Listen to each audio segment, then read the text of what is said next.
Okay, good evening, friends. Good evening, and welcome back to our program Weekend with a Maestro. Thank you very much for sharing your precious time to be with us today, this evening, and to learn from one of the Maestro. Okay, I'm going to give a surprise introduction. Okay, so this is program we started last week. We had a fantastic program last week where Dr. Meghnad from Ma ENT Hospital. Uh, he did a wonderful job. He demonstrated this technique of endoscopic sinus surgery, and he shared a lot of his secrets of his success and how to get excellent results with endoscopic sinus surgery. So we are going to do this every week if possible, as long as we can do it, and be with us and join this a new learning methods of ENT head and neck surgery. That's precisely what we are planning. We are planning different types of courses in coming days. Very innovative courses. We are going to have you for all those programs. Okay, we are going to continue to do that regularly. Okay, and some meeting etiquettes we should follow. For a good program experience, that is, please mute your audio. Okay, and use chat box for questions. All each and every questions will be discussed. So we have as much as 2 hours for this program, so we'll have sufficient time. Okay, and if you want to make a point, if you have some doubt, if you want the presentation to be paused and ask a question, video to be paused and ask a question, please raise your hand. So even though we are going to have a final discussion at the end, but the format is such that you can stop the speaker at any moment and clarify your doubts. That is how I've spoken to our guest today, our maestro, and he has been very kind enough to stop in between and answer your doubts and questions. We have to ask him the minutest details. Last time, Dr. Meghnad said there is nothing like stupid questions. Every question is important. That may appear stupid for somebody, but it's definitely, it will be very important as far as academics concerned.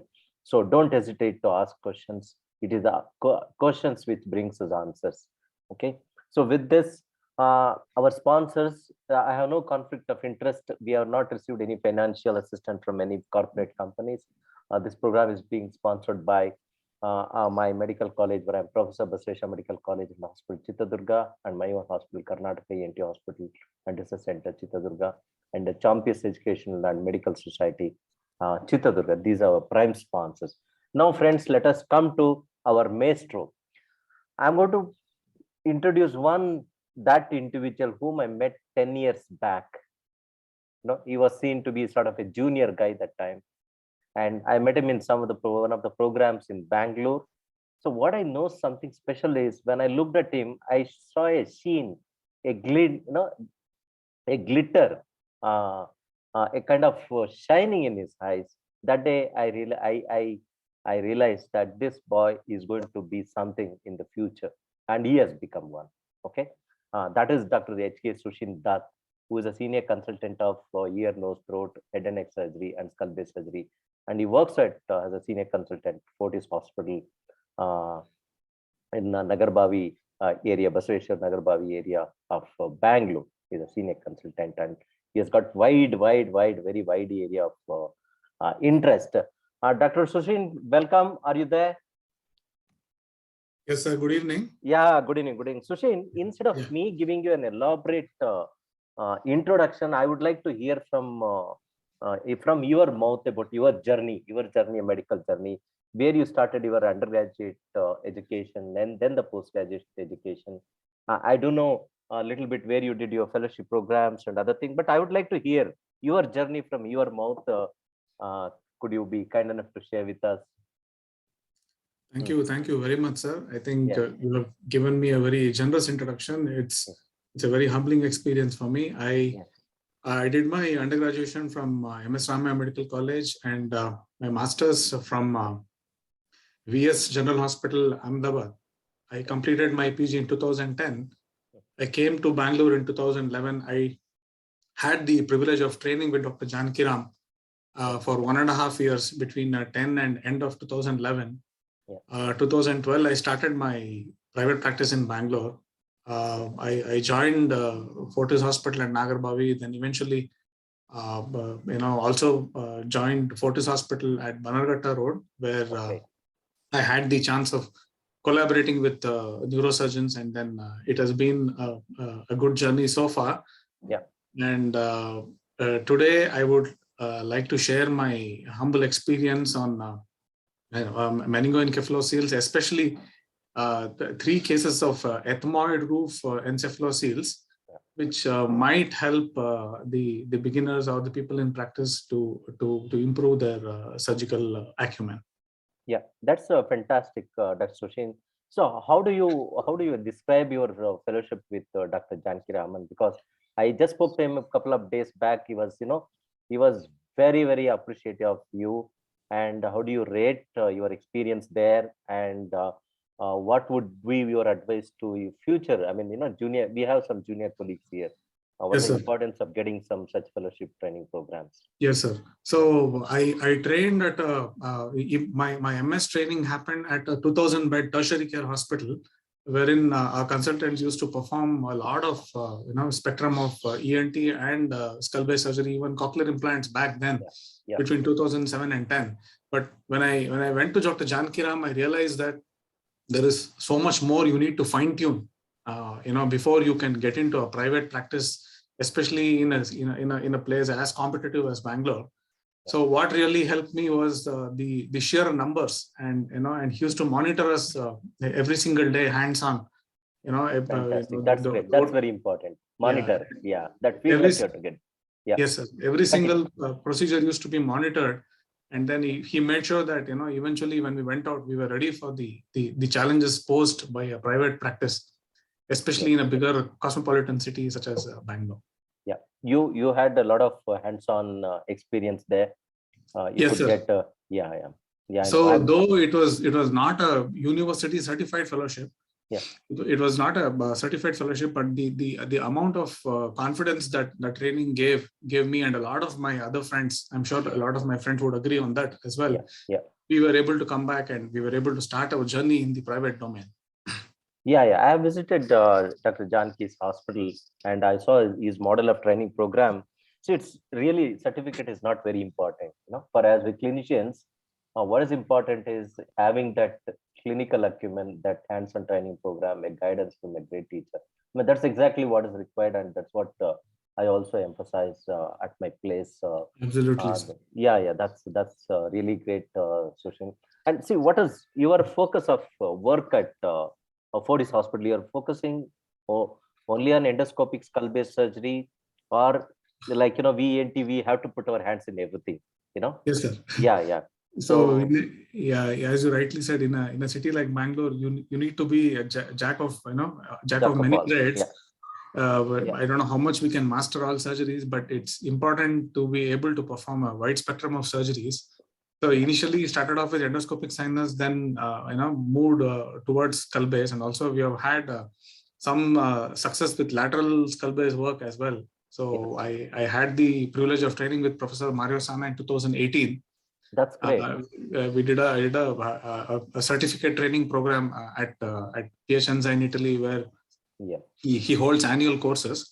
That again gave us the confidence to come back and do some lateral skull base work. We have also ventured into CP angle lesions and also glomus. Yeah, that's great. That's great to hear. Great to hear. So that means you are a 360-degree skull base surgeon.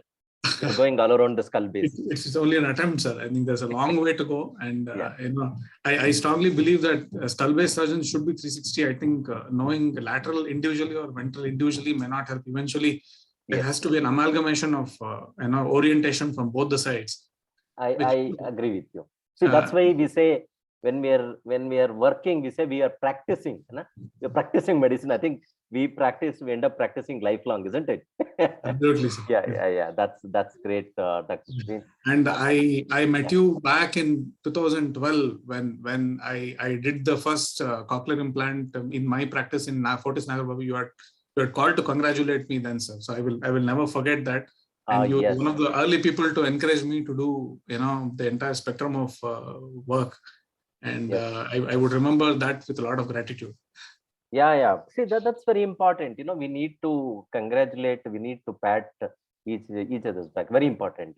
That positive feedback is something which can give a lot of boost to as particularly junior colleagues who are our future flag bearers for that matter. Anyway, that was great of you.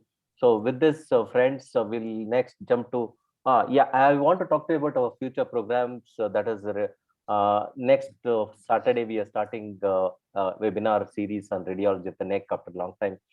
There was a lot of demand for this. Somehow I couldn't do it because a lot of commitments. Anyway, we are starting a weekly program of about 10 classes, radiology of the neck, and I will send you all the details of registration. Please be with us. I'm going to deconstruct, interpreting a CT scan or a MRI or even as a plain X-ray in the easiest way. That is what our focus is. You should be able to handle it the moment you undergo this training program. So let the show begin. Dr. Sushini is going to give us a lot of perspective about how to work up the patient and other things, all that. So he's going to start like a PowerPoint presentation. Yeah, I'm going to end my PowerPoint presentation now, and I ask Dr. Sushini to start his own. Yeah. Yes, Dr. Sushini. Yeah. You can share your presentation now. I'll start. So the topic for today is endoscopic management of meningoencephalocele, but I would definitely touch upon CSF rhinorrhea as well, because they are spoken of in the same continuum. So we need to understand CSF rhinorrhea in order to be able to extend the same understanding to meningoencephaloceles. Yeah. So by definition, CSF rhinorrhea is the leakage of cerebrospinal fluid from the subarachnoid space into the nasal cavity through the defect in the dura, bone, and mucosa. You can see here. So this is the intracranial cavity. It has the CSF has to leak through these three layers in order to be able to get into the nose. So this is the definition of CSF leak.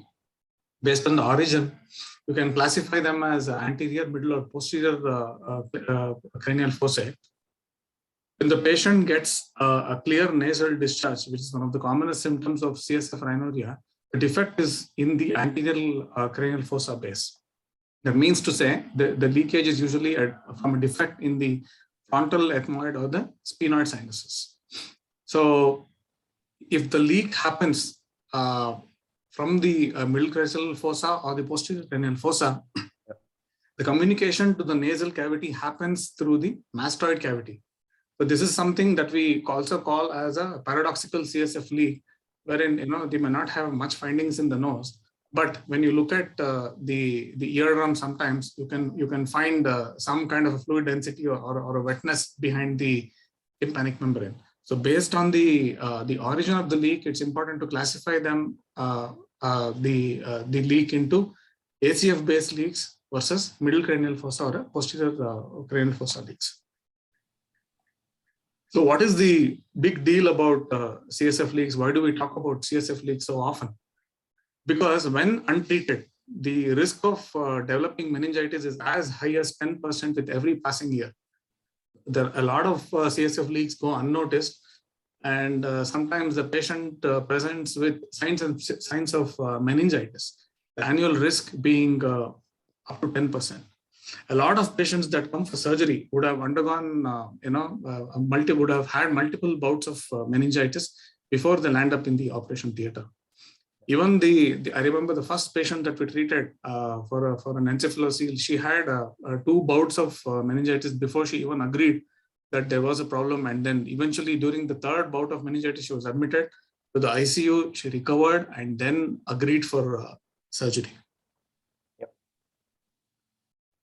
The most accepted classification was proposed by Omaya, wherein the broad classification is as acquired and congenital. Under acquired, we have idiopathic, you have post-traumatic, you have inflammatory and neoplastic. Of course, we will not be dealing with the congenital here much, because what is amenable to skull-base endoscopy is in the floor of the anterior cranial fossa. Yeah. So it's very important to understand the underlying pathogenesis of CSF leaks, it is what we commonly say is that it is multifactorial.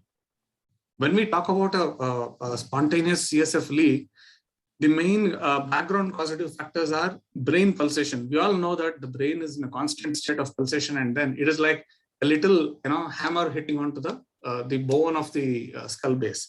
So eventually the brain pulsations has the ability to kind of thin out the bone and eventually lead to a CSF leak in some of the weak areas of the skull base.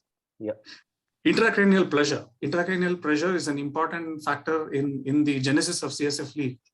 A very important condition which I will talk upon later is called as idiopathic intracranial hypertension or benign intracranial hypertension, which over a period of time can predispose to a CSF leak. There can be variations of pneumatization of the skull base. For example, we talk about the lateral issues of sphenoid leak, wherein there is pneumatization between the foramen rotundum and the median nerve.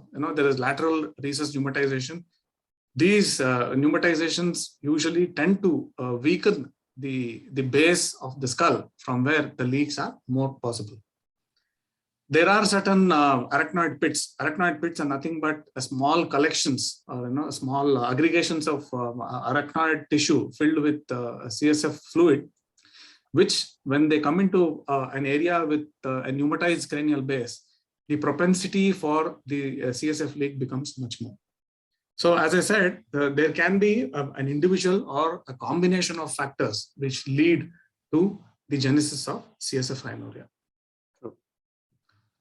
So etiologically, head injury used to be the commonest, and followed by iatrogenic.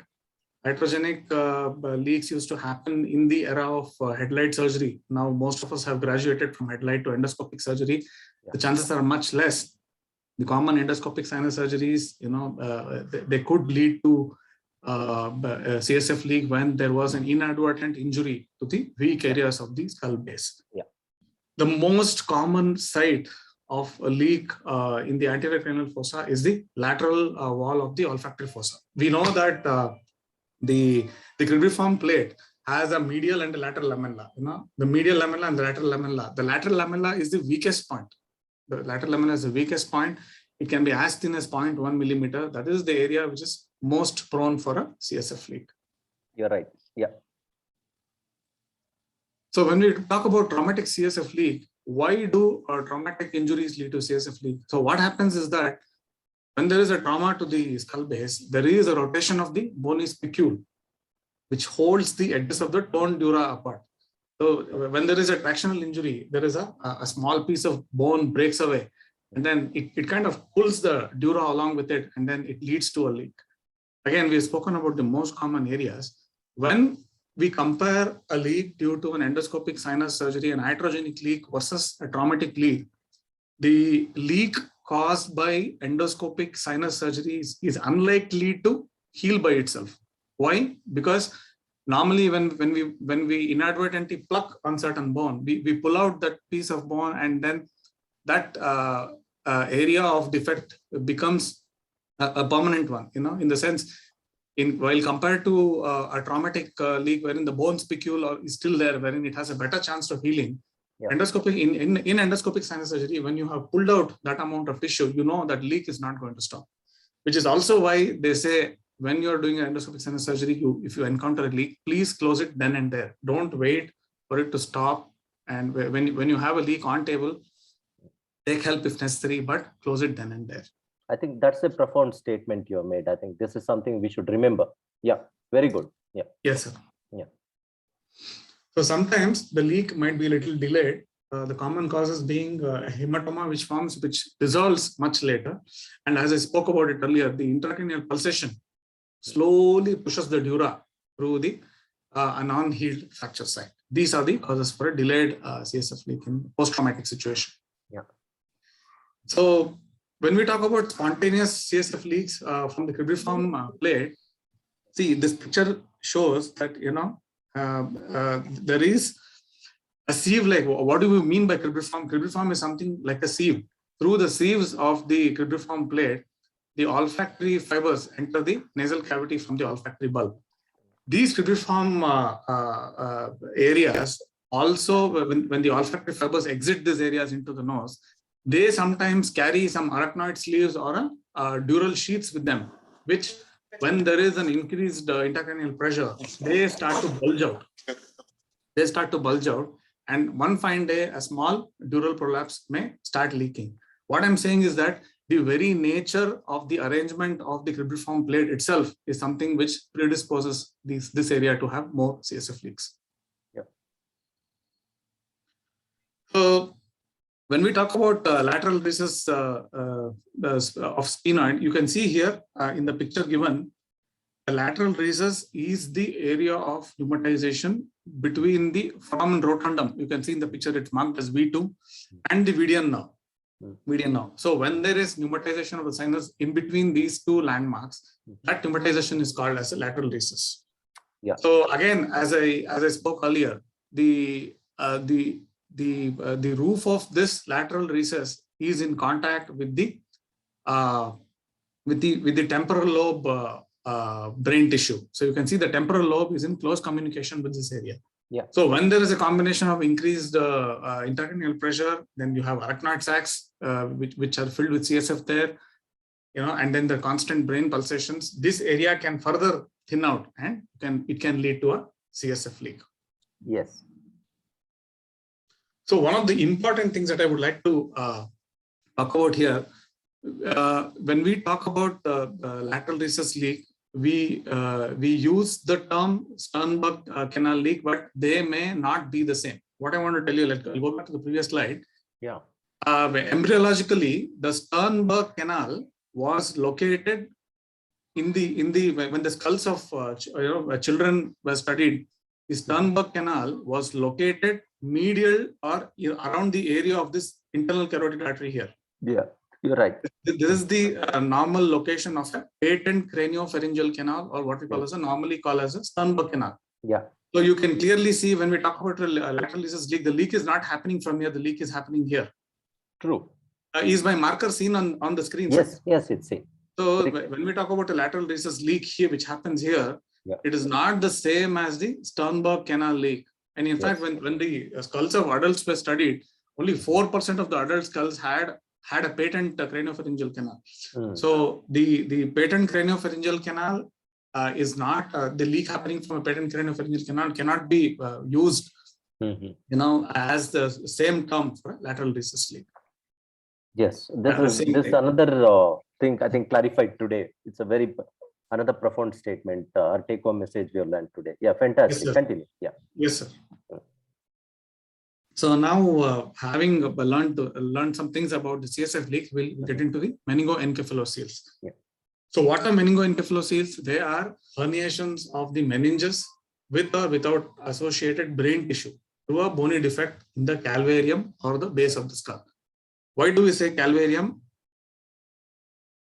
Here, I've just skipped one slide. When we talk about calvarium, the most common type of congenital leaks are these. Congenital encephaloceles are these: occipital, sincipital, parietal, and frontal, frontonasal. These are the encephaloceles arising from the calvarium. But this is not our area of interest for skull-base endoscopy. Yeah, true. So we will go to meningoencephaloceles associated with CSF anuria. So what are the most common symptoms of meningoencephaloceles? So sometimes the patient can come only with symptoms of nose block, one-sided nose block. And the most common symptom in the absence of an active CSF leak is meningitis. In fact, I'm going to show you in the video in the coming slides. Yes. One of our patients just came with one bout of meningitis. There was no leak, there was no CSF leak, no nose block. He only had meningitis. Yeah. When the imaging was done, it was found that the patient had a meningoencephalocele of the ethmoid roof. So the meningoencephaloceles, as I spoke, contain dura, CSF, and variable amount of brain tissue. Most of the times, this brain tissue will not be viable. So it could be gliotic or it may not be functioning brain tissue. One of the very important things I would like to emphasize upfront is when you plan the repair of a meningoencephalocele, you should be very careful about the blood vessels which might be present within the sac. Yeah, very important point. Yeah. So what happens is that sometimes you might find a vessel, and then if it starts bleeding during the repair and it retracts into the intracranial space, the patient might never wake up, and you'll be wondering why the patient never woke up. And then you do a scan, there will be a large hematoma in the intracranial space. Yeah. It is very important to identify the contents and a potential blood vessel before you plan the resections. Yeah, so this is something we spoke about. Yeah. So this is not for much of our interest now for the skull-base endoscopy. So the basal variants are the focus of surgery for ENT surgeons. So the leak, the meningoencephaloceles with CSF leak can be from the cribriform. Yeah. Fovea is nothing but the roof of the anterior ethmoid. Yes. They can be sphenoidal or temporal. When the leaks are temporal, you might want to take a transmastoid approach, which again is not going to be discussed here today. Yeah. So this is another important take-home point for today's discussion. Yeah. It is absolutely important to establish the diagnosis of CSF leak before we try any kind of a repair. If we cannot locate the leak, naturally you cannot close it. Yeah, this is a very important point. Yeah. Yeah. So what happens sometimes is that before surgery, when you do an imaging, there can be a suspicious area of defect. Yes. If the patient is not actively leaking, then you take up the patient for surgery, and then if the patient doesn't leak, it really becomes a big dilemma on table. Yes. Yes. Sometimes it so happens that even if you give a Valsalva, or sometimes you might use a fluorescein, intrathecal fluorescein, the patients might not leak on table because sometimes there can be loculations or there can be granulations in the area which communicates between the intracranial space to the nasal space. Yeah. Recently, we had a CSF otorrhea, patient with CSF otorrhea. That patient, when we did the CT cystonogram prior to surgery, the patient did not show accumulation of the dye in the mastoid space. It just showed mastoiditis. But the suspicion was so strong, we took him up for surgery and we used intrathecal fluorescein. After drilling out certain areas of the tegmen tympani and the tegmen anteri, there were multiple areas in supratubular recess.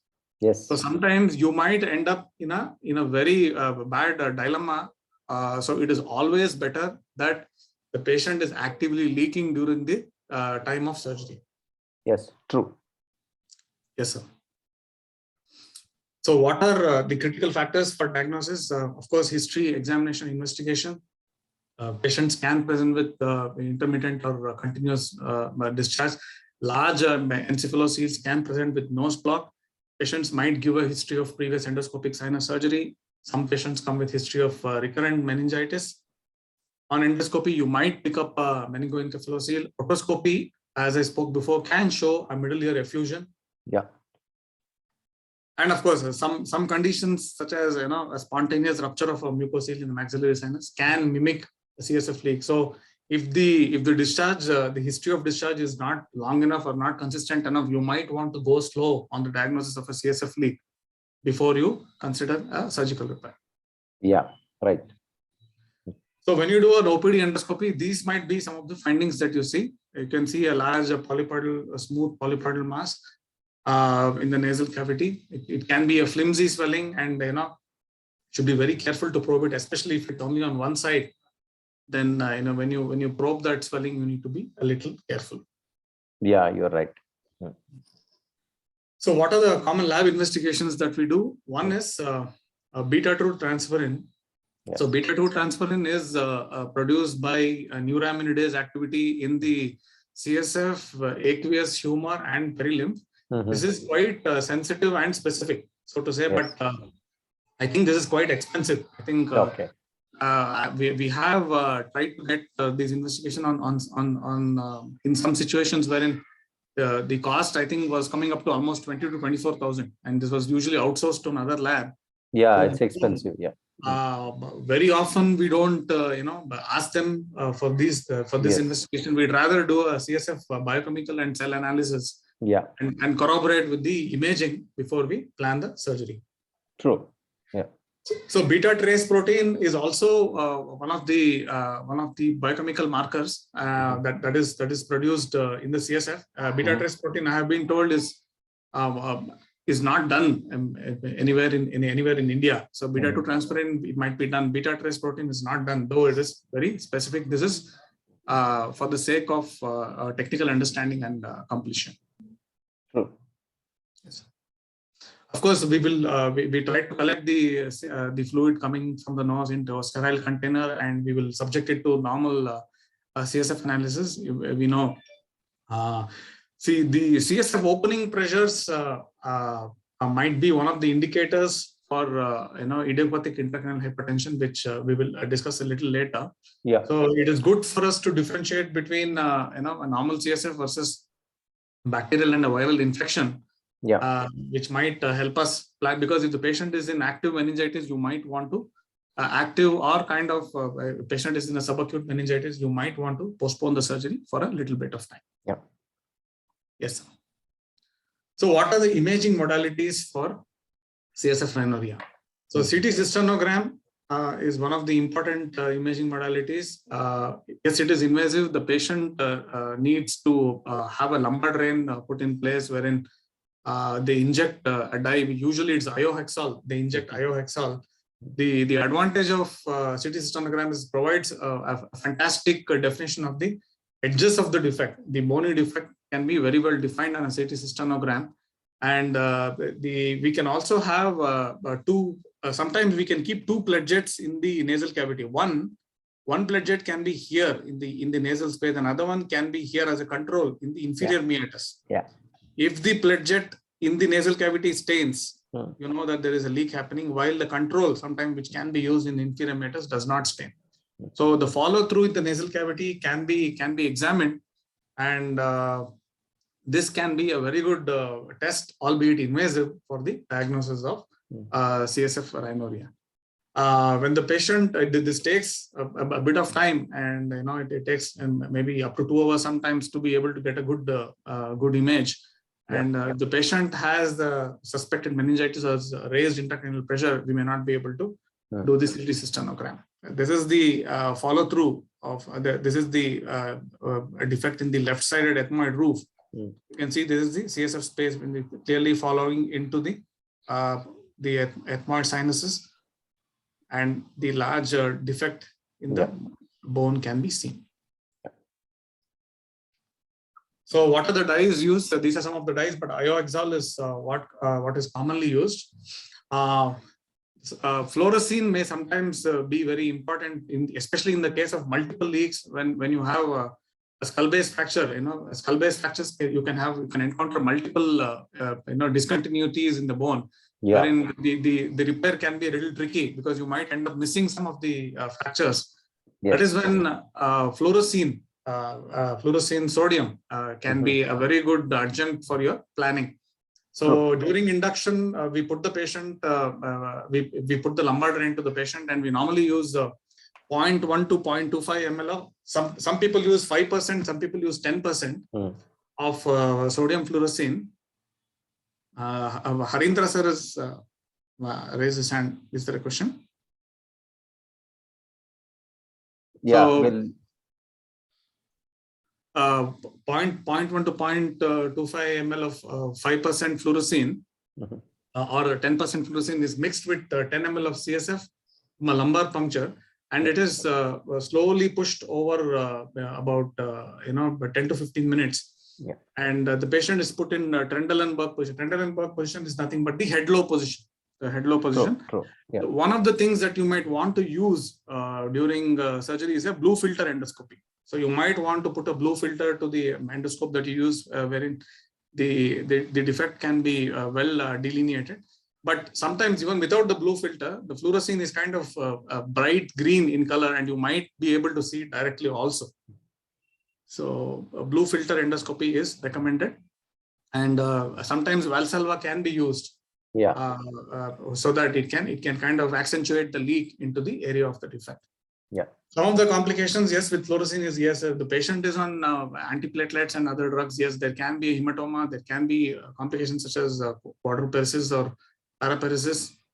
paraparesis, and there can be a risk that it is technically a risk of meningitis. So it is good to do it under a cover of antibiotic.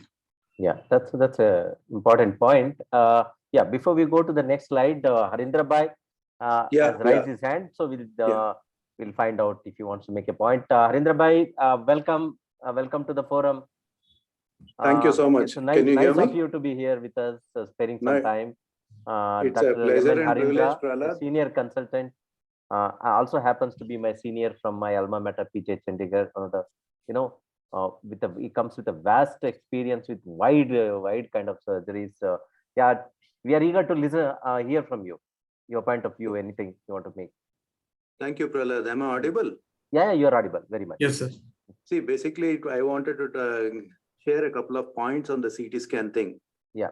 Many times people do come with a CT scan report, a plain CT scan PNS. Yes. Even there, that can give us a lot of information. You will see typically in CSF rhinorias, you may not be able to identify the meningocele, you may not be able to see the contrast, but Yes. you'll see a trickle of, shadows coming through a series of cells. It can be anterior to the basal lamella or posterior to the basal lamella. You'll see a single sinus that is, opaque. Or typically in the ethmoids, you'll see a series of, you can trace out a series of cells where the CSF is being, draining down. Yeah. So that is one point. So my experience is around 150 cases of CSF rhinorrhea done over the last maybe around 15 years. Yes. So this is something that we saw before all this evolution of CT scan technology came in. Yeah.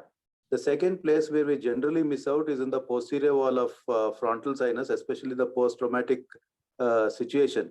Yes. There it is important to have both the sagittal as well as the coronal scan.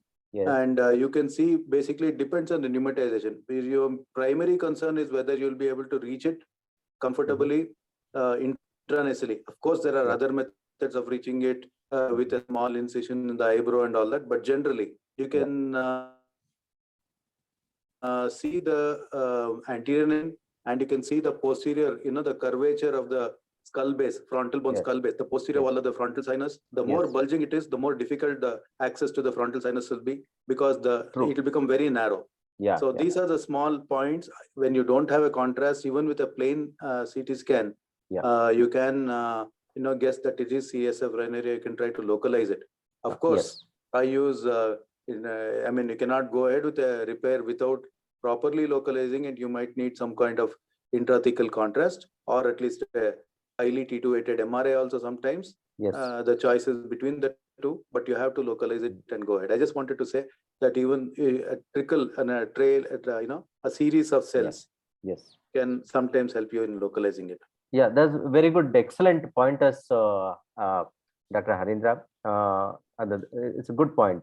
And also localized mucosal thickening in that site. That also, a kind of mucosal edema also will be there in some of these cases. You have a whitish discolored mucosa as a same streak. You'll see it very clearly. That's an indication. Yeah, good point. Thank you very much. Yeah, absolutely, sir. Sometimes we might use a plain CT. As sir said, there can be a defect in the skull base followed by a single sinus which is involved, just below the skull base, which can also give us an inkling into the location of the CSF leak. Yeah. And that, if you can corroborate with there have been instances when we have operated on patients based on a plain CT along with a biochemical analysis of the a clear nasal discharge. Yes.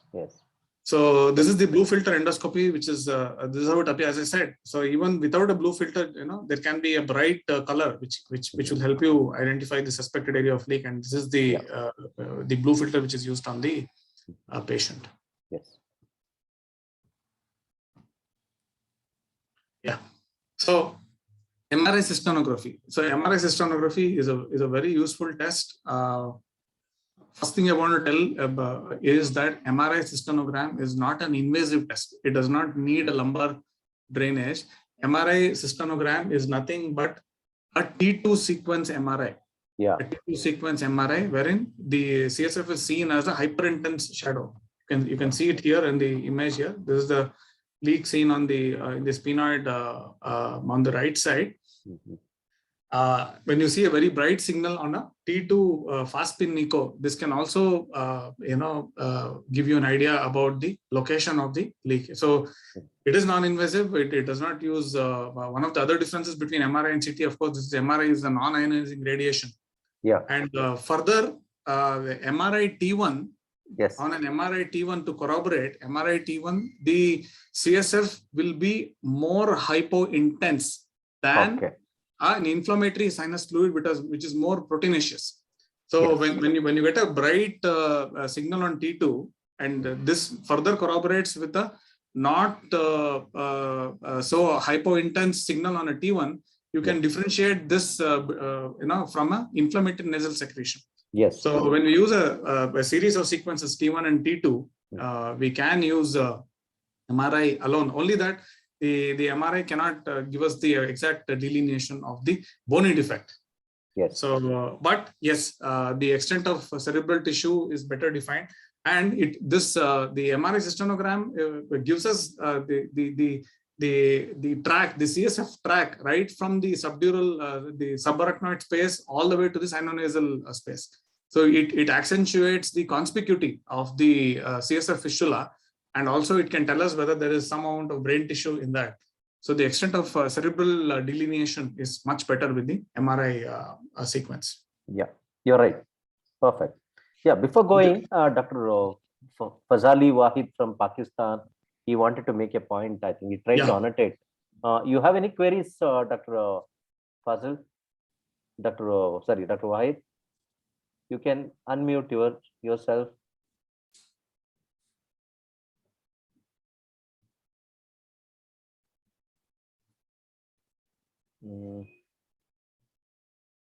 No, he's not unmuting. It's okay. We can continue. So these are some of the examples wherein you have a frontoethmoidal encephalocele appearance on a T2, a frontal encephalocele on a T2. Yeah. And of course, as we discussed before, when you correlate CT versus an MRI, the bony delineation on a CT cystonogram is a little better, but then the MRI can tell you better about the contents, the meningocele, and also the amount of brain tissue within that. Yeah. True. So this is a very important condition, benign intracranial hypertension, which can be one of the underlying factors for a CSF rhinorrhea. Yeah. So this is defined as a CSF opening pressure of more than 25 centimeters of water without a detectable cause. The main symptoms are headache, visual disturbances, tinnitus, and sometimes it can also lead to visual loss. So what happens when a patient has a very hard skull base, wherein without much pneumatization of the cranial base, the CSF will only have the optic nerve sheath as a potential space to penetrate, and then the patient ends up manifesting in terms of as a visual loss. So naturally the CSF will try to find its way in the path of least resistance when there is a cranial base pneumatization. When this is not the case, it only can track into the nerve sheath of the optic nerve, and then wherein it can lead to symptoms of visual loss. Why this benign intracranial hypertension is absolutely important is when a patient has BIH, or when the patient comes with a recurrent CSF leak, and we need to look for signs of BIH because it helps in counseling the patient. These are the patients, if you repair them in one area, they're likely to leak from another site. So you have to counsel them about the potential, about the possibility of a leak from a different site, and sometimes although also the need for a shunt procedure. Some of these patients that have recurrent CSF leaks may also need a ventriculoperitoneal shunt or some kind of a shunt procedure. True. So in the case of a recurrent CSF leak, especially you find an obese lady, who's had one repair and then they come with another leak, it is very important to look for BIH before you counsel them for a resurgery. So this empty cellular syndrome is one of the important findings that you might see in a BIH. So it's a little paradoxical because when a patient comes with an active leak, the opening pressures are going to be low. So when there is a leak happening, the opening pressures may not indicate, may not be indicative of the benign intracranial hypertension. We may have to look for radiological signs. On a coronal T2, you can see this is the sphenoid. This is the pituitary stalk, and the pituitary is pushed. The gland is pushed here.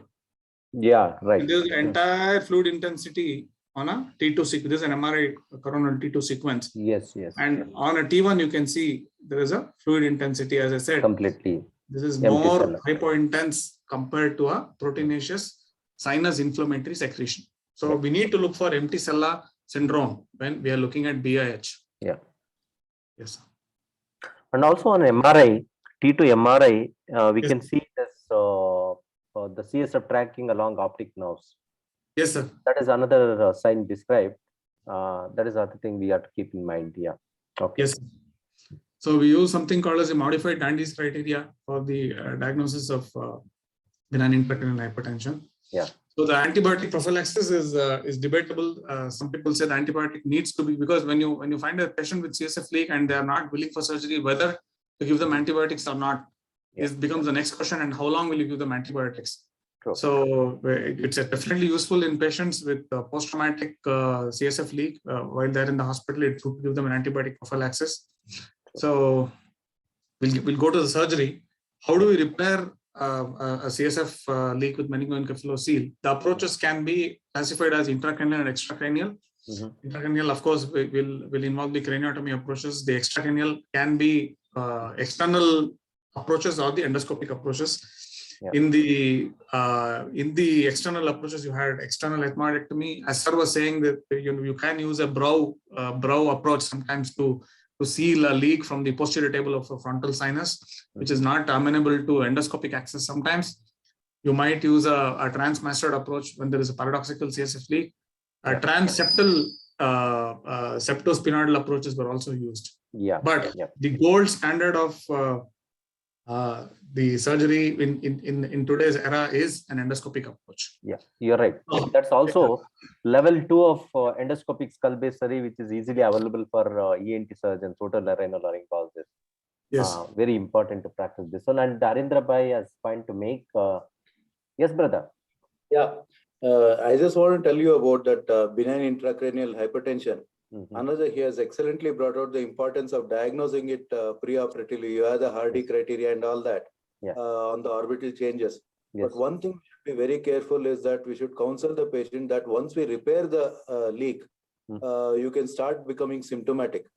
So the intracranial pressure may go up because we are not treating the cause. And like he said, VP shunt, etc., something needs to be done. Or at least we have to put the patient on all those diuretics, Diamox or whatever, and counsel the patient that he has to have periodic eye examination and red flag deterioration in vision and take it seriously from there up. Of course, recurrence is also higher, but we also should be wary of the an asymptomatic BIH becoming symptomatic because of our repair in 3 to 6 months horizon. Yeah, absolutely, sir. Thank you. Absolutely, yeah. So talking about the intracranial approaches, these are commonly used wherein you have a coexisting intracranial pathology. So the good thing is that you can have an excellent visualization of the fistula from above, but the anosmia caused when you retract the frontal base and when you shear the olfactory fibers from the cribriform area, definitely anosmia is going to happen, and then it is likely to be bilateral. The patient is going to lose smell. So this is one of the major drawbacks of an intracranial approach.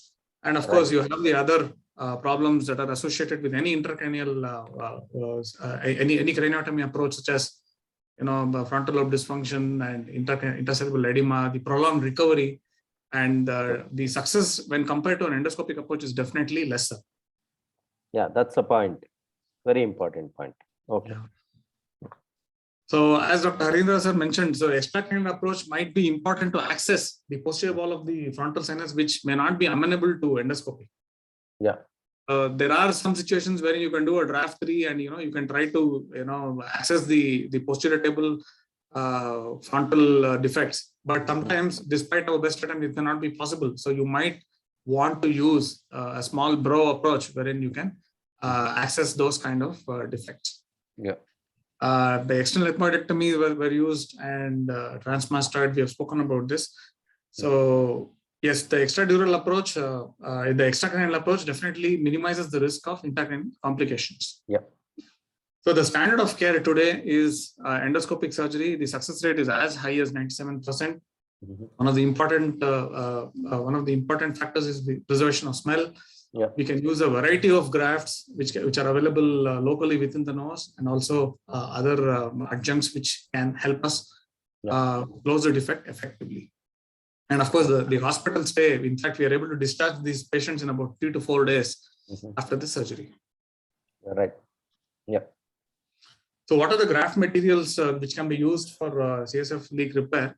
We can use free mucosal grafts from the nasal mucosa. Typically, when the defect size is less than 5 millimeter, we can use a free mucosal graft. So when it is more than 5, it becomes a matter of choice for the surgeon about what kind of graft has to be used.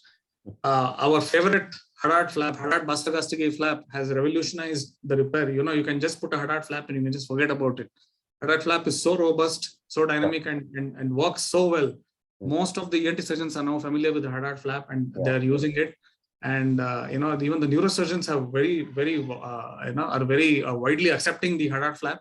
In fact, ever since we started using the Hadad flap, my neurosurgeons they prefer a Hadad flap to even a mucosal graft, even in some of the smaller leaks.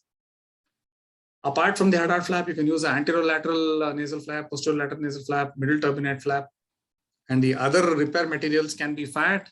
You can use fascia lata. You can use muzzle sometimes. Of course, synthetic materials, though it is mentioned, but it is not commonly used. Yeah, right. So ENT surgeon is blessed with a lot of flaps and tissues.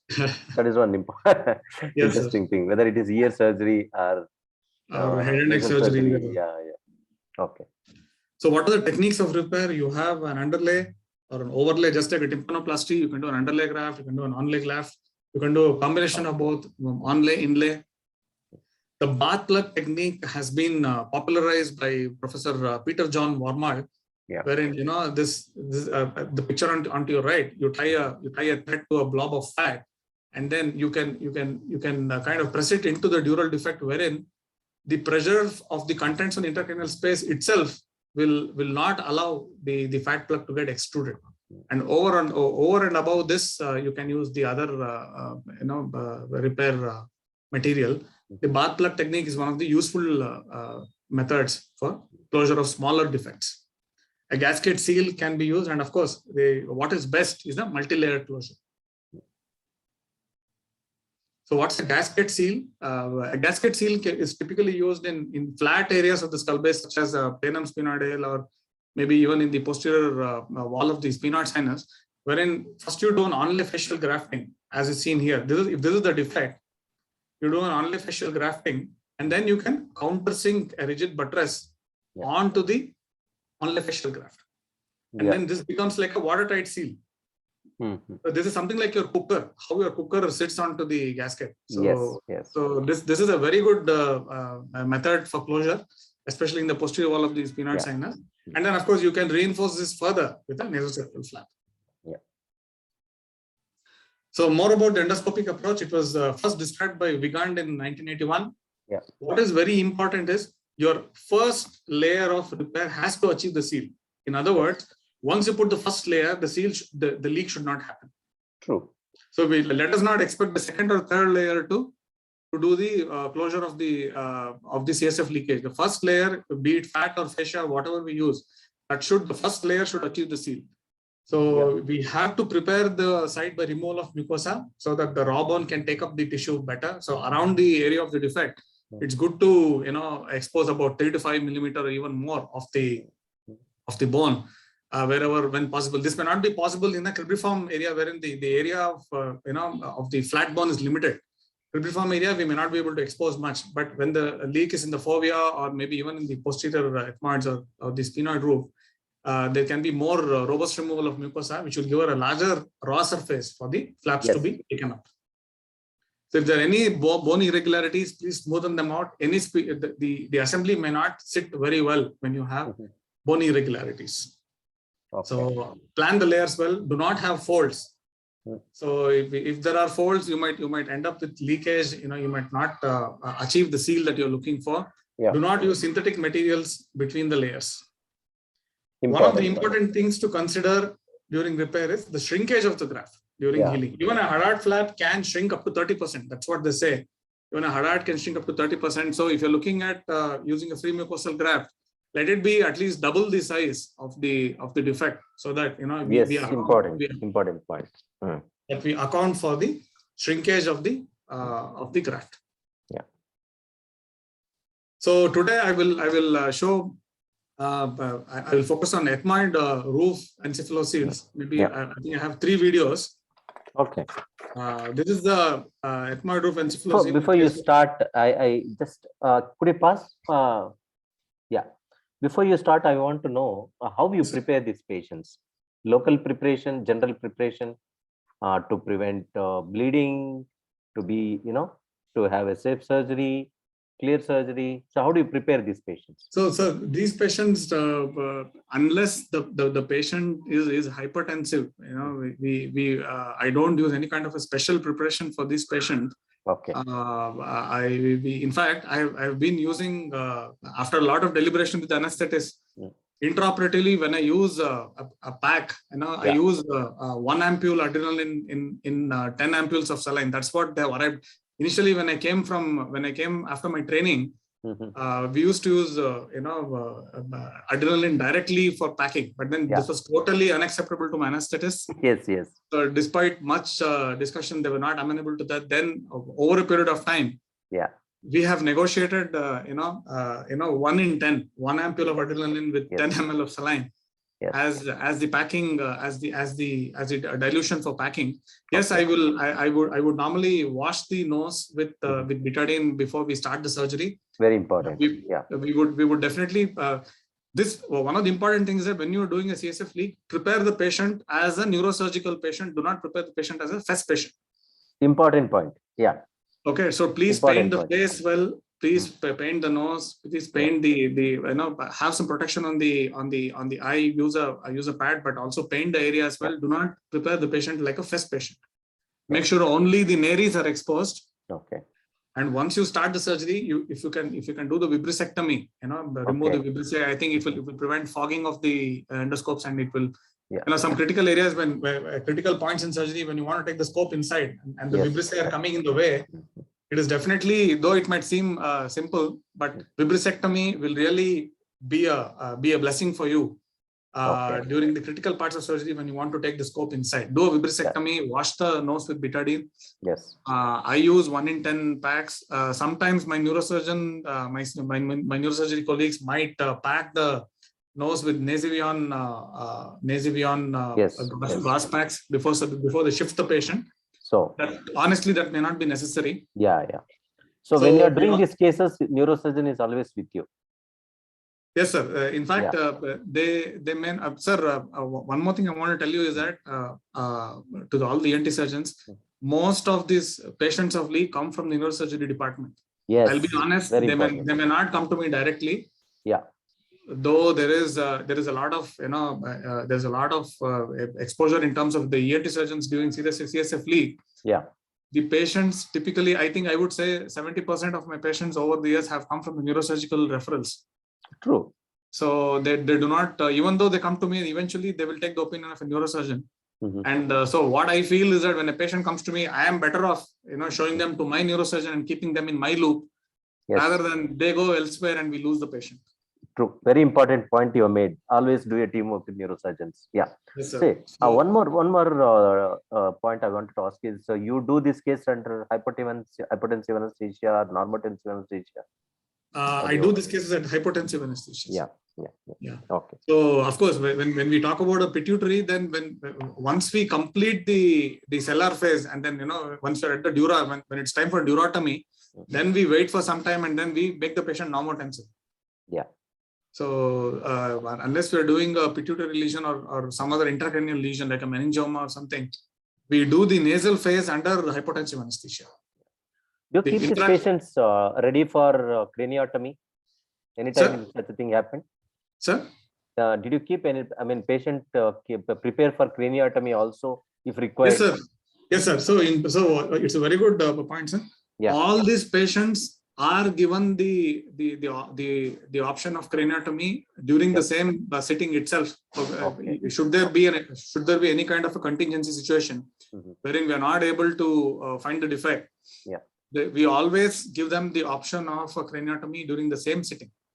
Or sometimes the patient opts for this craniotomy option in the second sitting. Since I always collaborate with the neurosurgeons for all my cases, invariably as part of the consent, it's a part of the standard format of the consent that the patient is explained that there might be a need for craniotomy, and this is something which all of us should also practice perhaps. It also keeps us medico-legally safe, and then you have a backup plan. True. Very important. So we are we give a craniotomy option to all the patients. We'll go ahead with this thing. Before going, there's one question I think we missed it.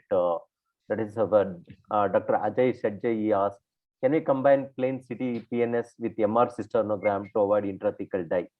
Absolutely. It's a very good combination. You can combine a good high resolution CT to define the bony defect along with an MRI cystonogram. In fact, most of our patients, they get an MR cystonogram and a complementary plain CT PNS. Yes, that's right. So that's a very good practice. Sometimes if patients are not amenable or it's difficult for us to do a cystonogram in all the patients, if the MR cystonogram can give us good delineation, then definitely we can do a CT PNS and then we can proceed with the surgery. That's a good point made, Dr. Ajay. Thanks very much. You can proceed with the video. Yes, sir. So I'll be showing 3 cases of ethmoid roof encephalocele. This is the first one.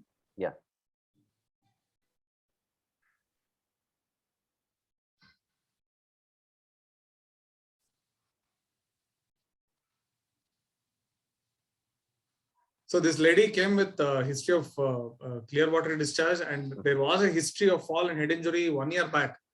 So there was no investigation done then for the head injury because there was no history of loss of consciousness. You can see that the defect is seen on the foveal roof. So this patient, we had done a CSF biochemical analysis, which proved that it was cerebrospinal fluid. And sometimes when the patient is not affordable, then we might have to kind of cut down on the investigations and go on the clinical suspicion. So here you can see that, we are trying to define the lesion. Already the meningoencephalocele has come into view. And you should be very careful to remove all the bony septations around the lesion and try not to break it in the initial part of surgery. You can see slowly we are able to, the surgery is evolving wherein we are able to define the lesion well. You can see it looks like a banana. The meningoencephalocele looks like a banana. I'm trying to drill the ascending process of maxilla in order to improve my exposure. And see whether we can get away, by the uninostril approach.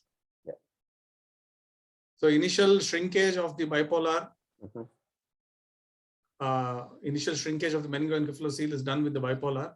So even at this stage, it was difficult to negotiate the bipolar to that area. But we managed the initial shrinkage of the meningoencephalocele. Then later we used the coablator. In fact, one thing I want to tell you is that coablator can be used safely on the encephalocele. The coablator, naturally, the advantage is that it is a single prong instrument. See, bipolar has 2 prongs. So the amount of dexterity needed to handle a coablator is much less compared to using a bipolar, and bipolar may not get into those spaces. That's a good use of technology. Yes, sir. Fantastic. So there you can see we have defined that, and there's a small mucosal attachment which has been gently released with the ball probe. And behind that lesion, you can see the frontal sinus. That is the frontal sinus. Yes, that's right. So now the bony defect is well delineated. So we are further trying to shrink the meningoencephalocele with the coablator. You can see it's really small. The tip of the coablator is approximately about 4 millimeter. So the defect is a little smaller. You can see it's as big as the suction tip. So the lesion is far bigger than the defect in the skull base. So as I said, my neurosurgeons love the Hadad flap so much, so they want us to use the Hadad flap. here we are using a limited nasoseptal flap. It is not as big as the flap that we might use in a pituitary surgery. Very important is before you do the repair, check for adequacy of the flap. As I said, the flap tends to shrink. Yes. So make sure your flap goes way beyond the defect. Yeah, and then that's of course, important. first you push fat into that area, and then use fascia, and then you can use the Haddard flap. Yeah. The fat induces an intense inflammatory reaction, and then it will help in scarring. So whenever possible, it's a good idea to use fat as the first layer. Yeah. And then we can use fascia, thigh fascia, the fascia lata, and the maybe a nasoseptal flap. So this is the second ethmoid meningoencephalocele. Yeah. So this gentleman, as I was speaking before, his only complaint was he had symptoms of headache and meningitis. He had no other history of CSF leak, nothing, no history of head injury. You can see this is the CT cystonogram. You can see it. This is the defect here. There's a mass clearly entering into the ethmoid root. This is around the area of the planum sphenoidal. You can see a variable amount of brain tissue. Yeah. So it is a good idea to do a partial middle turbinate excision in order to be able to reach the area of the defect. Yeah. So you can see the moment the middle turbinate comes down, see the beautiful meningoencephalocele comes into view. Yeah. So gently you probe the meningoencephalocele to understand the attachments of that. Yeah. And as I said, it's a good idea to try and keep the integrity of the meningoencephalocele. See here, a lot of people say debrider is not to be used, but if you are careful enough to keep the cutting edge of the debrider away from the meningoencephalocele, you can use it to clear the cells around. I feel this is better than plucking the cells with a forceps. So instead of plucking the cells surrounding the meningoencephalocele with a forceps, you might want to do a controlled removal of the areas around the meningoencephalocele with the I think if you have been using microdebrider routinely for your endoscopic surgery, I think you don't have to be worried about it. Yeah. Yes, sir. Yes, sir. So once we have bipolarized, we are trying to excise the encephalocele. Gently tease that bone, and we always try to take a biopsy. So whatever is removed, we try to take a biopsy, and usually it gets reported as cerebral tissue. So it's another further. In fact, it's a good practice to send the tissue for biopsy, so that you can have a it's kind of a medical legal confirmation for you in the future also. So whenever possible, if there is brain tissue, send it to the labs. And again, so harvesting the Haddard, and then we used to use the mucosal graft only for small cribriform plate CSF leaks in the past. Now, even for the cribriform leak, I think the neurosurgeon is happier with a locally rotated nasoseptal flap. It does not have to be a full Haddard. Even for the cribriform, he wants a locally rotated nasoseptal flap. And then he says he's much more comfortable with that. As I said, it's important to trial size the Haddard flap. First check, always check the adequacy. Always check the adequacy of the flap. Here we are trying to use a Rosen's elevator. And we are trying to, that's a small bony spicule there. We didn't remove the bony spicule because that would provide support. So if there are any firm or hard spicules, just let them be. Here, there was not much space to push the fat inside. So we use the thick fascia lata as the first layer of closure. So as I said, this layer should be so good that the moment you have this layer fully in place, it should stop the CSF leak completely. You're right. And then we use a little bit of glue on top of the fascia, and then place the Haddard. Before you go to the next video, we have a couple of questions. So one from Dr. Prahlad from Mysore is asking, if Haddard flap has already been used during earlier surgery and patient has recurrent CSF leak, so what are the options we have? Sir, you can use, as I said, when you use an anterolateral nasal flap, it's a little difficult to harvest because you have to go over the inferior turbinate, you have to go over the lateral wall of the nose. The elevating of the lateral nasal flap is a little tricky. But if you're able to elevate that, that can be, it's a random flap.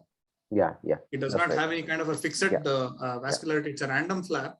But definitely it can be a good alternative. Of course, if you don't have any of those, then you can use a free mucosal graft along with fat and fascia. Yeah, you're right. Perfectly right. We can use a lateral nasal wall flap. That is one alternative we have. Sometimes middle turbinate rotation flaps, inferior turbinate have been described, but they're a bit technically difficult. They're a little difficult. So Dr. Ajay is again asking, is it necessary to remove middle turbinate for medial cribriform CSF leaks? That again, so if it's a medial, if the leak is exclusively in the cribriform area, then it may not be necessary to do the middle turbinate amputation. So if you're looking at cribriform leaks, no, it may not be necessary. But of course, sometimes if you're not able to manipulate, if you're not able to work comfortably in that area, see, surgery is all about exposure. If you're able to get away without middle turbinate amputation, it's fantastic. And if you're going to use a free mucosal graft, it does not need much manipulation to harvest a Hadad. Harvesting a Hadad, it takes some amount of space, which is also why when we do for example, when we do the pituitary surgery, we always do a middle turbinate partial amputation on one side because it will really help us harvest the Hadad well.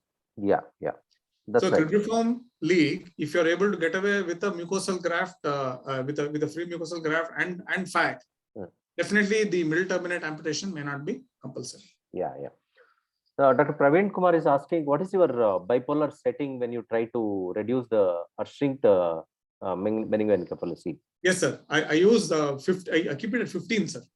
15, as low as possible. As low as possible. Of course, sometimes 8 or 10 might not work. We used to try 8, 10, but approximately it's at 15. So that's a good. That is minimum what we need to shrink effectively. Otherwise, it may not work at all. Yes, sir. We can go on to the next, third one.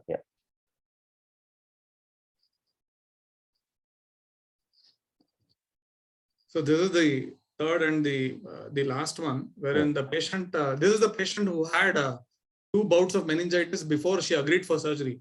So this is the third admission in the hospital after she is recovering from meningitis, and we attempted endoscopic repair on this patient. As I said, so we had already made a plan to harvest the Hadad flap. So middle turbinate amputation is being done as the initial step. So to locate the leak, we are a little careful always. We try to use a blunt instrument. Ball probe is the best. We are trying to open the antiethmoid cells one by one.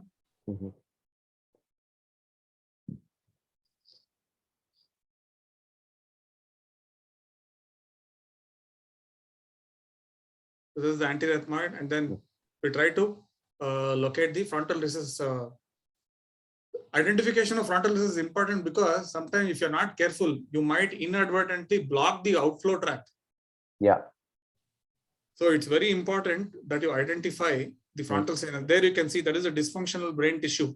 That is in the posterior ethmoid groove. That is encephalocele. There is a dysfunctional brain tissue. It looks very cottony. This is the appearance when the patient has had multiple bouts of meningitis. He has had 2 bouts. This is how it looks. In fact, it looks like fungus, to say. So it's good to identify the frontal sinus when you're looking to repair a foveal leak or even an anterior ethmoid leak, so that we don't cause an iatrogenic frontal sinus obstruction. So don't be shy, don't be scared in terms if in case you encounter more leak than before, because the process of identifying and defining the area of the leak will always end up widening the area of the defect. So if the CSF leak becomes very brisk, and then you feel it is leaking a lot, don't worry. That is how it usually goes. Then you try to identify the edges. And all the identification should be done to the extent possible with a blunt instrument. You're right. So again, here I'm using a knife. Nowadays, this is I think slightly older video. So we use the Colorado tip monopolar pottery to harvest the hadad. It's a beautiful instrument. Yes. And using Colorado tip, you will not have any bleed, and the harvesting of the hadad can be very quick. So whenever there is an encephalocele, definitely it's better to use a pedicle flap. So we would not recommend using a mucosal free mucosal whenever you have the option. So it's better to use the pedicle graft. And again, as I said, so first, whenever possible, the first layer of fat. Gently use a ball probe. Don't use undue pressure. You might disturb the intracranial contents. And we are using the gel foam to kind of push it in further. Then we use the fascia lata. This is being used as an inlay. Fascia lata is being used as an inlay, and of course, then you place the hadad slab.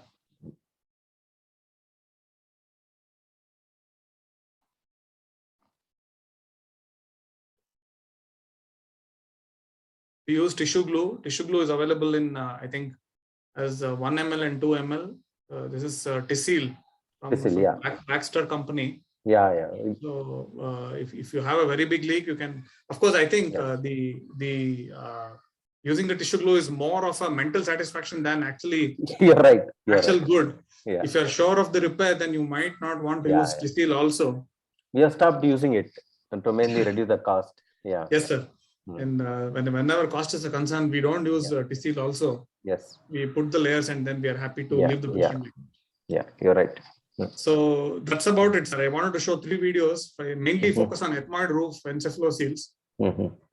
So I think I finished. I think half an hour early. I think 2 hours of time. But we may have a lot of questions. Dr.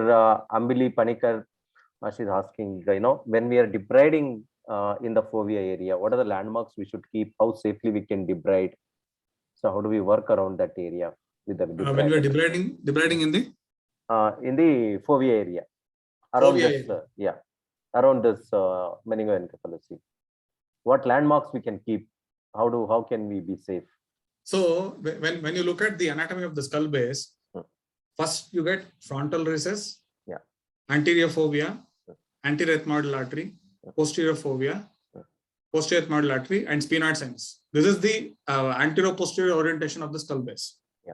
So it might be a good practice for us to identify the frontal sinus first, the frontal recess. Once you identify the frontal recess, then it's good practice to identify the anterior ethmoidal artery. Sometimes it can be in a mesentery, sometimes not. So it's a good idea to identify the anterior ethmoidal artery. The area medial to this, where the anterior ethmoidal artery enters into the cranial space, the medial edge, is the area wherein the skull base is weakest. So it is a good practice to identify frontal sinus, and then anything below the frontal sinus is the area which classifies as the anterior fovea. Anterior fovea is the weakest point of the skull base. So once you identify the frontal recess, any area which comes below that, you have to start being very careful. That is how I would do, because the planum and the posterior fovea and the posterior skull base are quite strong, are quite firm. Even if you poke, you may not rupture it.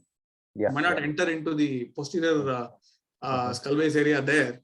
I would be careful about plucking or pushing or using any kind of pressure in the area which comes after the frontal recess. Right point. Very important point. Dr. Praveen is asking what precautions we should take when we are handling CSF leaks from the lateral wall of the sphenoid, lateral recess of the sphenoid. What precautions? Yes, sir. So when we talk about leaks from the lateral recess of sphenoid, we have to take what is called as the transpterygoid approach. Right. So what we need to do is that you need to drill the pterygoid base and the pterygoid wedge, which will give you access to the sphenoid sinus. Right. So you might want to drill quite lateral to the extent of being able to visualize the defect with a 0-degree endoscope. See, there is no, one thing I want to tell you again, there is no role for using angled endoscopes in skull-based surgery. You will not be able, what you reach, the area which you reach with an angled endoscope, you may not be able to manipulate instruments with an angled. Very important point. Yes. So it is very important to achieve a zero view wherever you're working, which is also why we end up doing a draft 3 and a transcript for a transcript reform exposure, because once you've done a draft 3, you will be able to get a zero view of the area also.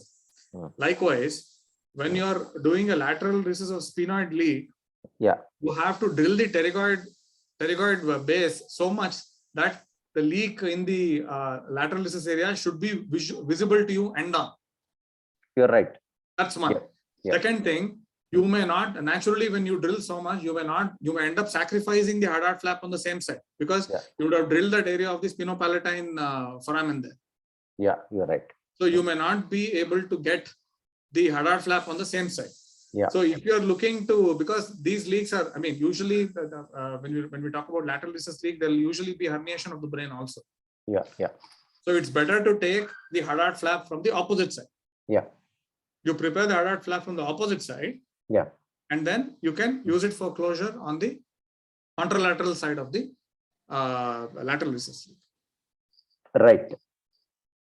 Dr. Chaudhary from Chalasani, Dr. Chaudhary Chalasani, he has a point to make or as a query. Sir, you can speak up. Sure. Good evening, sir. Yeah, good evening. My question is, when you have a off late, we have seen two patients, one male, one female, both with no prior history of CSF rhinorrhea, spontaneous onset.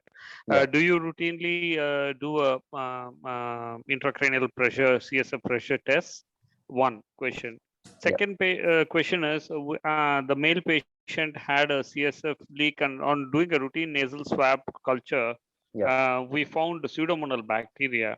I had put the patient on sensitive antibiotics, and he had reduced leak actually after that, but he still had a defect in the level of the planum sphenoideae, like what sir was talking. The second, and there was, on contrast, there was in anterior skull base, there was extra dural CSF brightening on MRI with contrast.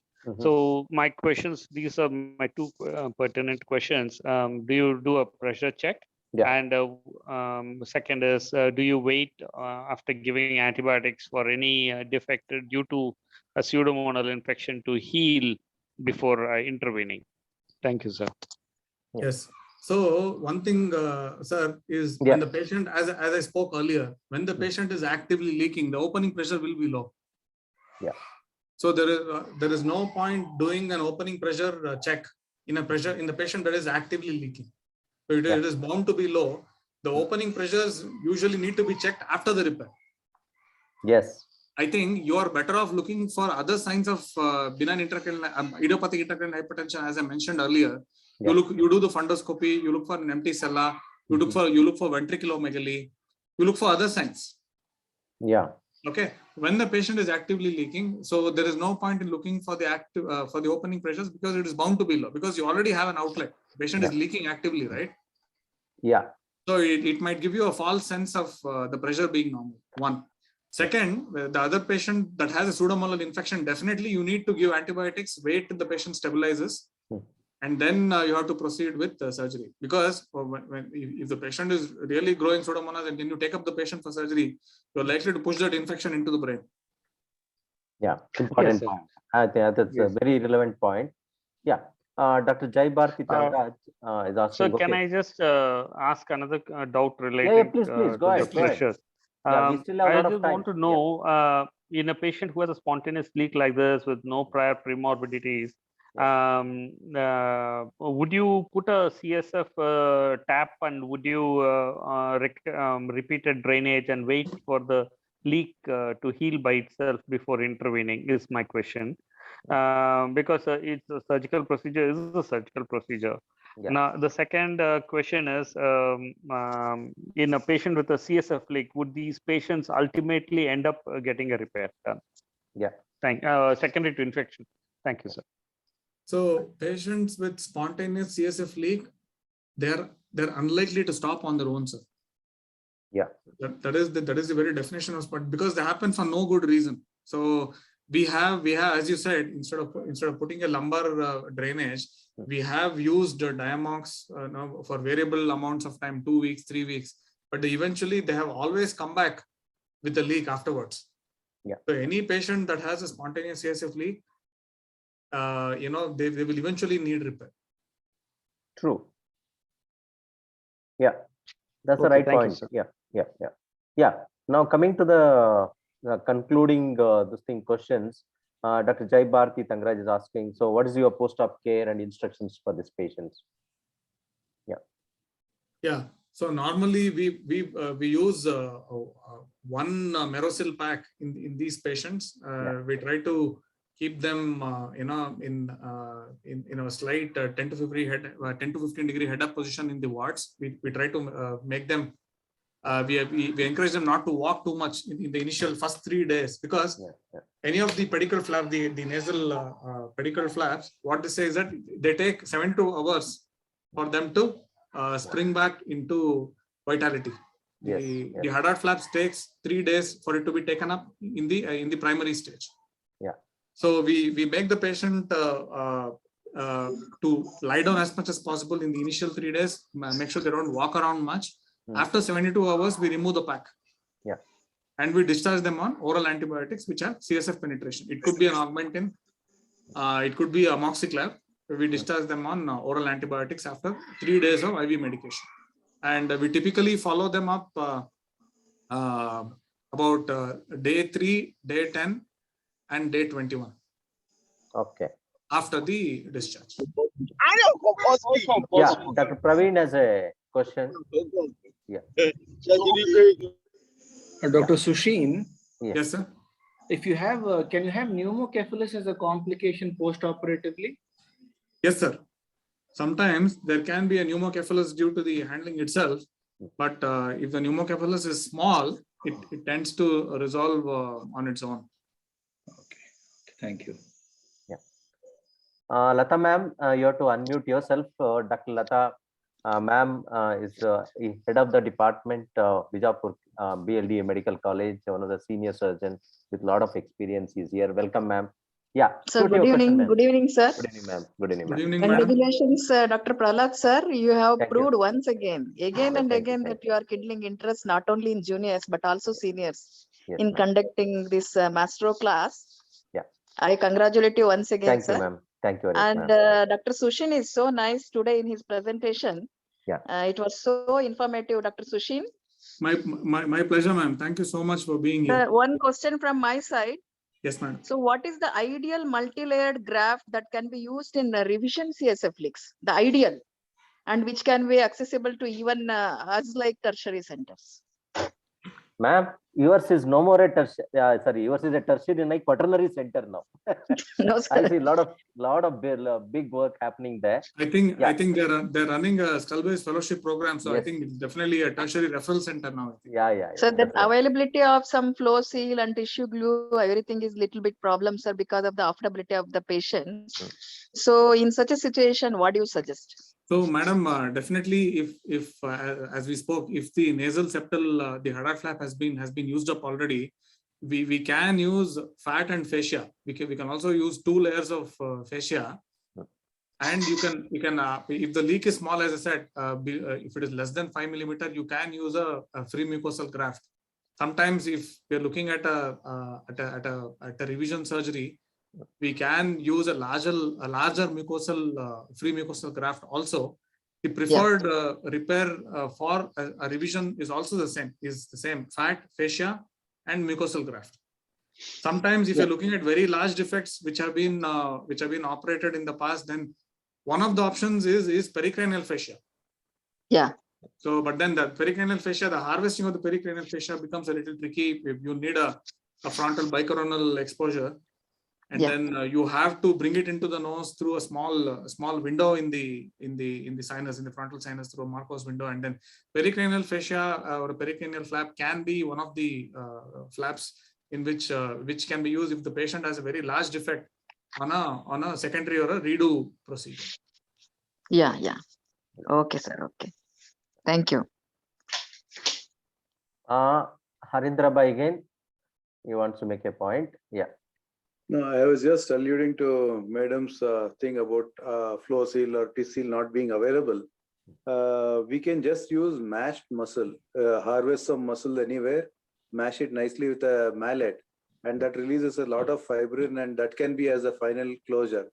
Yes. And another thing which I use is you take a finger glove, put a small piece of Merocel in it, and place it correctly through the finger glove. You can actually see the repair, and then hydrate it from inside the finger glove. Because the finger glove is there, it will actually not stick to the repair, and you can pull out the whole thing because of the finger glove. Yeah, you can pull it out easily after 3 days. Unlike instead of putting the Merocel directly as a support from below. So in the smaller hospitals or smaller towns where cost is a constraint, mashed muscle can be used instead of fibrin glue sometimes, like a cement, and you can use a finger glove. Inside it, you can put a Merocel part, not the whole Merocel, a small chunk with a thread, to pull it out easily. Okay, very valuable information, Dr. Right. Harindra. Thank you. As Harindra sir mentioned, muzzle is something I missed out telling. Muzzle can be a very useful layer to use. We can use quadriceps when we harvest the fascia lata. We can take a bit of muzzle from the same side. In fact, in the thigh, you can get fat, fascia, and muzzle, all three together. Yeah, right. Yeah. So if sometimes there's a revision, you can take it from a single incision in the thigh. You can take all three graft materials. Our ENT surgeon should be very well versed with taking these grafts, fascia lata, muscle, and fat. Yeah, that's a very good point. Very good discussion, ma'am. Right point you made. So one question, sir: how much muzzle can be used really, sir? Because none of the other speakers talk much about muzzle. Actually, my boss used to use muzzle for ear defects, for tegment tympani defects. But CSF also, he has a couple of times he has used it, but it has helped. But he has used small quantities of the muzzle. So my question is, how much, how big a defect can you use? Because when they say when you have a larger defect, use cartilage, that and this, right? So that's my question. Thank you, sir. Prahlad, can I take this? Yeah, take. Yeah. See, basically, muscle should not be used as muscle itself. You should take it in a mallet, nicely mash it. Basically bang it such that it becomes a little soft. So it becomes like putty. There are some areas in the skull base where mashed muscle is very helpful. For example, in the lateral recess, sometimes you can't put your fat over there. It will be in a corner. It will be not accessible. How much ever you remove the pterygoid paste. So there, actually, mashed muscle will conform to the defect much better. After you remove the mucosa, you can just put a lot of mashed muscle there. There is no single thing to say that, see, basically mashed muscle will not give you support. You cannot really anchor it as an inlay graft. So fascia is much better like that. So the larger defects, definitely you'll need fascia and a Haddad flap. But mashed muscle is a very good source of fibrin. You can use it for small defects, and you can use it for inaccessible areas because it is easy to use it like a putty, So you can stuff it in corners and all that, unlike fat. Yeah. See, now the question to both of you, Dr. Sushin mainly and Dr. Harindra. What Dr. Chaudhary was asking was, for what size defects you would use muzzle? I would not use muscle as a primary repair, as a standalone repair at all. I would use it more in inaccessible areas, or as an alternative to fibrin glue as one of the layers. I would definitely rely on fat and fascia and vital flap, a pedicle flap for repair. And I wouldn't rely on mashed muscle because that is going to necrose, which will only release fibrin. Small pinpoint things, maybe you can use it like you use a onlay mucosal, free mucosal graft in that kind of situations. But generally, you've got so many other better tissues available, so you can use that. What I've understood is that the muzzle tends to shrink much more than the other tissue. So using muzzle as the primary layer of closure may not be the best option in these cases. Agree. That's why you use mashed muscle. So you use it more like nicely you just hammer it and then use it.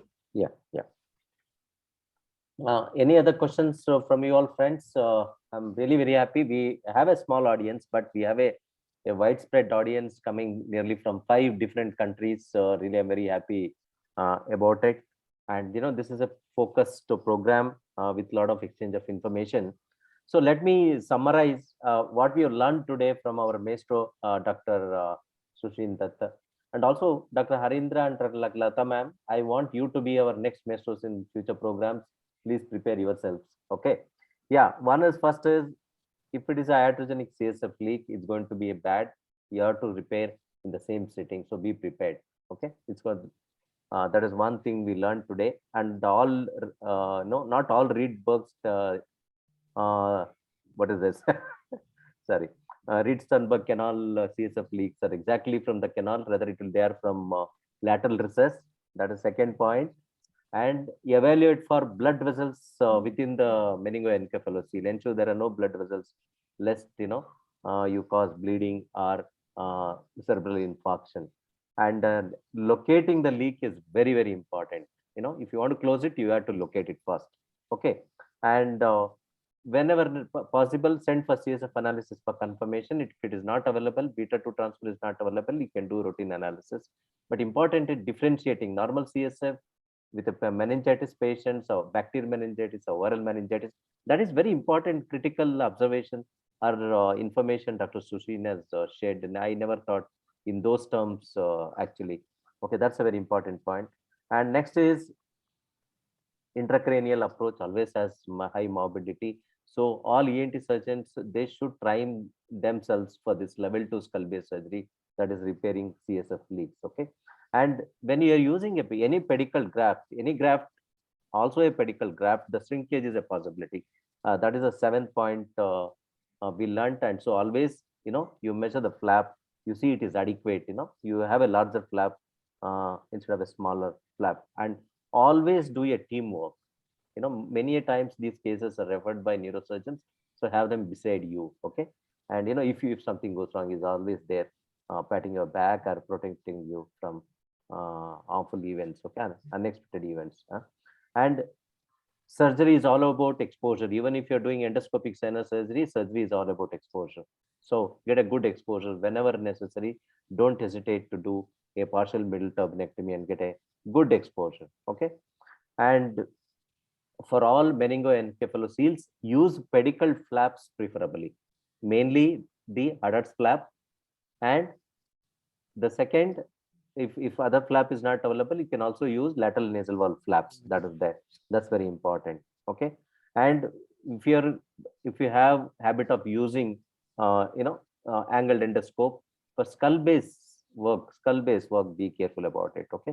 It can be helpful in to view in angled views, to see some difficult areas. But when it comes to instrumentation in the skull base, it's difficult. Many a times it's difficult. So always try to get an exposure in such a way that you get a good access, a good vision with the 0-degree endoscope. So these are the lessons, the take home messages I have learned, and I hope you all have learned, and these are the take home messages of this program. And I thank Dr. Sushin very much for being with us and spent, I think, almost how much now? Almost 1 hour 45 minutes here with us, and also all the delegates who have come from different parts of the world. Thank you very much for encouraging us, be with us. And we will have almost every weekend we'll have this program, and also we are starting radiology session. Join us and be part of our program. We'll take the learning otolaryngology, learning otolaryngological surgeries to the next level. Yeah, and Dr. Chaudhary is making a final comment. Don't use local angle scopes as they are zoomed view. Yeah, he is right. Okay. Anything other points, Dr. Sushin? Any other point you want to make? Concluding remarks? Yeah. I think I would urge all the ENT surgeons to take up and practice, the CSF leak and meningoencephalocele. It can definitely be done by all of us. Yeah. There is no reason even the juniors should shy away from taking up these cases. Yeah. The idea of this presentation is to make sure that all of us get a chance. All of us, think in terms of doing this, as you said, level 2 procedures, and this can be a stepping stone to more complex skull base surgery. Yeah, you're right. So, you should undergo, all junior colleagues who want to do these surgeries, make a team and undergo training, participate in cadaver dissection programs, and attend surgeries done by senior surgeons. Ask them, do fellowships. Okay. Yeah, Dr. Praveen Kumar, you want to make a point? Yes, sir. Sir, you stole the words from my mouth. I was just about to tell everybody that attending cadaveric dissection courses hands-on is very important to be a successful skull-based surgeon. Yeah, very Absolutely. important, very important. Absolutely. Absolutely. Okay, thank you guys. Thank you very much for joining during this weekend. You know, this is weekend supposed to be family time. We are supposed to be with families, but despite that, you know, we have dedicated some time for this learning because learning never ends for a doctor. And we learn from everybody. We learn from our seniors, juniors, and our colleagues, everybody. We should never have an ego issue when it comes to learning. We learn from everyone. That is the message. And we would like to go back to with that message. And thank you very much, Dr. Sushina. I would like to have, you know, look forward to have you once again sometime in the future for some good program with some another good case series. Yeah, most welcome. Thank you, sir. Yeah. Thank you so much. Thank you. Thank you, Arindra Bhai. Thank you, Lata ma'am. Thank you, Dr. Praveen and all other colleagues who are here. We have, you know, we have friends from Tanzania. We have friends from Nigeria. And I also see the patient, a friend from UK. And I see a friend from Mauritius. And also a friend from Pakistan. And of course, our Indian friends, many. Thank you all, guys. Thank you so much for being with us. Yeah. Good night. Yeah, take care Thank of, you. take good care of yourself and your families. So meeting ends here. Thank you, Susheen, again. Yeah. Thank you, sir.